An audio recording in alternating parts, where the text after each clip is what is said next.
제가 주택 임대 사업자고 네. 근데 원래는 그게 10년을 갖고 있으면 비과세 된다고 해서 갖고 있는데 지금 그게 없어지고 없어졌죠. 예. 그러니까 자산이 이렇게 훅 떨어진 느낌인 거죠. 아, 그래서 사실은 제가 이제 혼자서 이걸 이렇게 해오고 있거든요. 그래서 저는 이제 생활비도 세금을 지고 해야 되기 때문에 제 머리로는 이걸 제가 어떻게 앞으로 이걸 해 나가야 될지 저희 자녀들한테도 애들을 이렇게 끌어주고 싶어요. 그래서 제가 막 나름 끝까지 부동산을 선택해서 노력해 온 거는 있는데 운이 좋았다는 것도 많고 막연해요. 너무 어려운 것 같고 저한테 조언을 좀 주시면 좋겠어요. 제가 아무리 머리를 굴려도 방법이 잘 안 나오거든요. 일단 자산이 있다. 내가 부동산을 여러 개 갖고 있다. 이거는 빼고요. 앞으로의 얘기부터 해볼게요. 이제 구입하는 거. 계속 부동산을 구입할 예정이세요? 지금 제가 또 들어보니까 지금 심정이 갖고 있는 거를 한차라시키고 싶다는 심정과 네. 또 더 좋은 걸 더 사고 싶다는 심정이 지금 겹치는 것 같아요. 맞아요. 이렇게 해도 할까? 갈팡질팡하네 그런 마음. 자, 일단 제가 보기에는 어떻게 투자를 하셨는지 모르겠지만 네. 기본적인 세팅이 부동산을 산다라는 세팅을 갖고 계세요. 그죠? 정말 괜찮은 마인드예요. 그리고 이거를 그때그때 팔지 않고 계속 여러 개가 쌓인다는 건 보유도 어느 정도 하고 계신다는 거예요. 그것도 굉장히 좋은 생각이세요. 근데 거기에서 이제 큰 돈을 굴릴 수 없거나 사실 임대료로 따지면 그렇게 많이 나올 것 같지는 않거든요. 월세가 많이 들어오거나 뭐 이런 쪽은 아닌 것 같은데요. 임대사업자는 그냥 비과세 요건은 사라졌다 하더라도 기본적인 요건이 있지 않습니까? 페널티가 없는 그것까지는 무조건 갖고 가십시오. 끝났습니다. 임대사업자는. 그러면 동탄의 지식산업센터도 임대사업 등록해놨습니까? 갖고 계신 거죠? 네네. 이건 뭐 진짜로 공장이에요? 아니면 상가예요? 지식산업센터인데 지금 업무용으로만 대여하고 있는데 워낙 물량이 여기가 많이 들어와가지고 이게 여러 개가 있고 임대사업에 등록해 놓은 거는 그 요건까지 갖고 가는데 뭐 짧게 남은 건 뭐 몇 년 남았어요? 3년. 아, 네. 3년은 갖고 가셔야 되겠네요. 네. 3년 후에 팔자가 아니라 3년 후에 결정하자.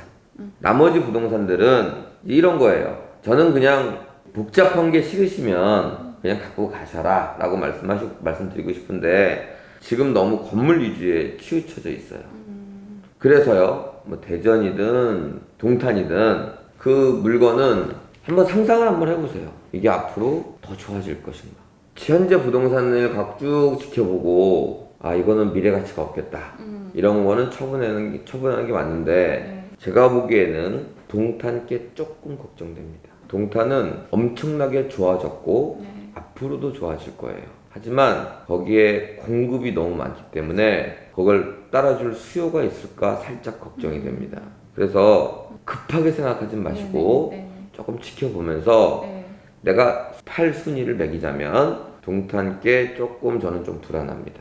이제 너무 이제 거기 건물들이 높고 그리고 지금 사실 인구에 비해 공급이 너무 많아요. 너무 많아요. 예, 저는 임대료를 받고 싶지 않습니다. 지금 이 모든 것들이 만약에 용인의 토지나 부천의 토지나 테헤란의 토지나 영등포의 토지나 이런 거를 땅으로 샀었으면 훨씬 많이 돈을 버셨을 거예요. 지금도 버셨지만 더 많이 버셨을 거예요. 그렇다고 땅만 해라는 아닌데 이거에 있어서 전세나 월세가 어느 정도 나온다면 다 상가로 넣지 말고 토지로 넣어야 되고 다 토지로 넣는 사람은 또 상가로 넣어야 되고 이런 기본적인 원칙을 따를 것 같습니다. 자, 제가 너무 보수적으로 말씀드리는지 모르겠지만 두 번째는 마이너스 통장은 원칙이 아닙니다. 내가 토지를 사서 또는 어떤 부동산을 사서 거기서 대출을 왕창 받는다. 그건 제가 적극 추천드리나 마이너스 통장을 받고 내가 거기서 토지에서 또 대출을 받을 거거든요. 그거는 좀 위험 부담이 있습니다.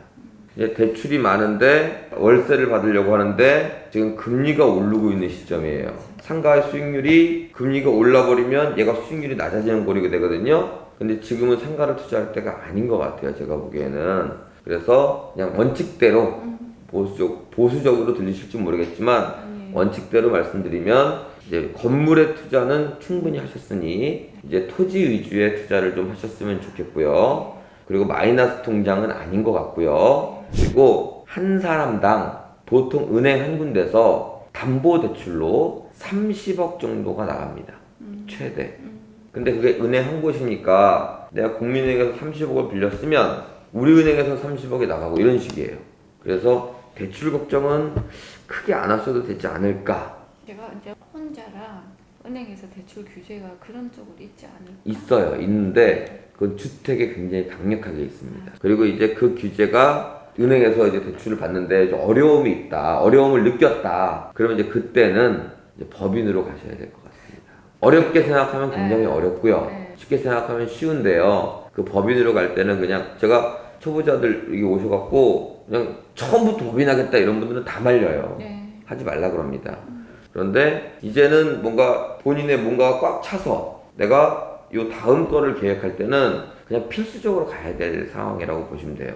그래서 자 다시 말씀드리면 토지 위주 반드시 땅이다 이런 건 아니지만 땅을 보고 건물이 좀 낡았더라도 이 동탄식 센터는 건물만 보일 거예요. 아마 완전 세핑이고 토지 위주로 하는 걸 전 추천드리고 담보대출로 추천드리고요. 마이너스 말고. 그리고 담보대출은 현재까지 이렇게 대충 제가 가액을 보니까 크게 안 나올 것 같진 않아요. 그리고 마지막으로는 이제 그때는 저한테 한번 다시 오세요.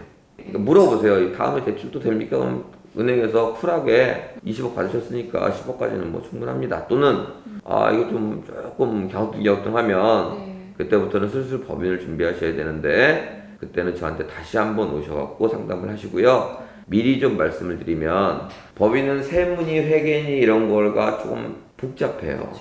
그런데 그거를 보다 조금 더 아끼려고 하다가 보면 복잡한 거고 그냥 정상적으로 낸다라고 생각하면 하나도 안 복잡해요.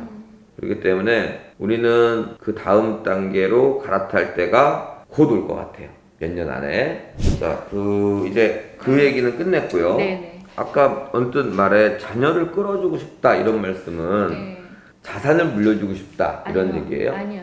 그럼요? 물고기를 나가 올릴 수 있게 자제분은 첫 번째는 계속해서 이런 모습을 어머님으로서 그냥 보여주시면 됩니다. 뭘 가르치려고 그러거나 그럴 필요도 없고요. 그냥 쭉 그냥 가시면 돼요.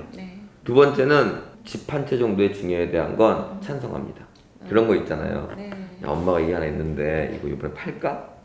이런 상의만 많이 하세요. 친구들이 아무것도 모르거든요. 근데 그런 상의를 하는 것 자체가 이제 5년, 10년 후에 사람이 완전 달라져요. 일단 자산 잃을까 이런 걱정하지 마세요. 그런 걱정할 단계가 아니야. 본인은 본인 스스로가 초보라고 하시지만 일단 그쪽으로 마인드를 두는 순간 그 걱정하실 필요는 없어요. 그러니까 돈을 조금 벌었다, 좀 많이 벌었다 이 정도 수준에서 왔다 갔다 할 거지 뭐 마이너스가 되니 뭐 이런 생각은 안 하시면 될 것 같고요. 하나 말씀드릴 건 상가 분양하는 건 사지 마세요. 상가가 갖고 싶으면 경매로 사세요. 반드시.